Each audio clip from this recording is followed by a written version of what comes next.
O mga kasweldo, andyan na pala kayo. Hindi na kayo't pag-usapan natin ang tungkol sa 13-month pay. Ten, ten, ten, ten.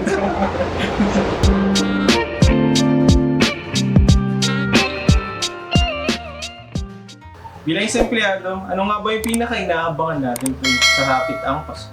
Christmas party, exchange gifts, yung magbibigayan tayo manito't manita. Pero parang may kulang na isa. Teka. 13-month pay.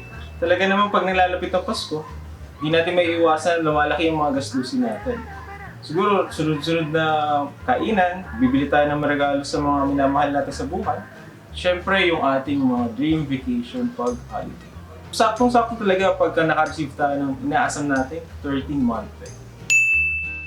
Naglabas si Dolly ng Advisory Number 18, Series 2018, na nagsasabing ang bawat isang empleyado na at least isang buwan sa kumpanya ay makakatanggap na nito. So halimbawa, kung ikaw ay na-hire ngayong araw, October 10, 2022, pagdating ng November 11, 2022, kung ikaw man ay nag-resign, ikaw ay entitled na sa tinatawag na 13-month pay. Paano naman kung hindi ka nag-resign? So kailan mo ba dapat matatanggap ang 13-month pay? Ayon din sa Dolly Advisory, ang 13-month pay ay dapat na nire-release bago mag-December 24. Yan. So, titignan natin sa ating mga kumpanya kung kailan nire-release. Ha? So, bawal na bawal daw na i-release ang 13-month pay pagkatapos ng Pasko. Siyempre, tignan natin kung ano mga included dito. Ayon sa DOLE, ang kinocompute sa 13-month or kasama sa 13-month ay ang ating basic salary. Pero siyempre, bawas na dyan kapag ka nagkaroon tayo ng absences, tardiness or mga late, tsaka kung nag-undertime tayo. Pero teka, hindi dyan kasama yung overtime ninyo tsaka kung pumasok kayo ng holiday.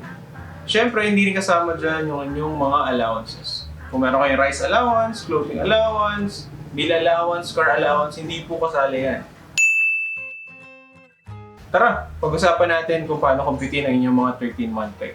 Papakita ko to sa pamamagitan ng Excel, parang madali nating masundan. Tingnan nyo naman. Okay, sabihin natin meron kayong 570 na daily rate ninyo. So, paano muna natin mako-compute yung tinatawag natin na monthly rate? Okay, so 570 times kung ilang araw kayo papasok sa isang taon. So, lagyan natin 313. So, sa mga hindi familiar dito sa tinatawag nating days in a year, don't worry. Sa next video natin, i-explain to isa-isa. Okay, and then divided by number of months per year. So, 12. So, standard naman natin na 12 months tayo per year. Ayan. So, kung meron kayong 570 na daily rate, ang magiging monthly rate ninyo is 14,867.50.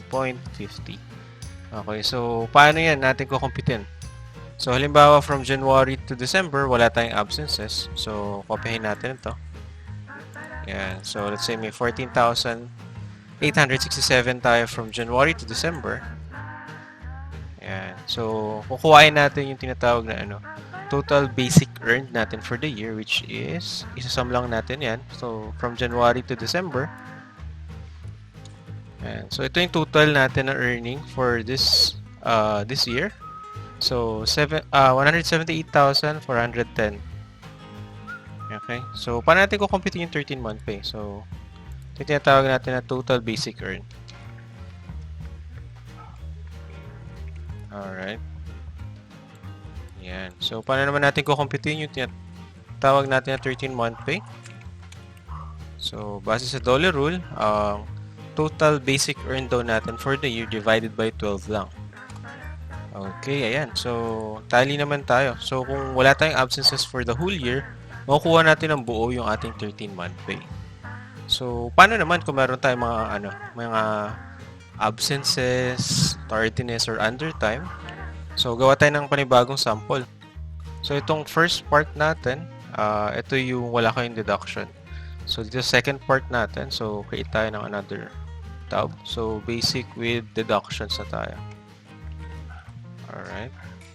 So, for the first month, let's say wala rin tayong deductions.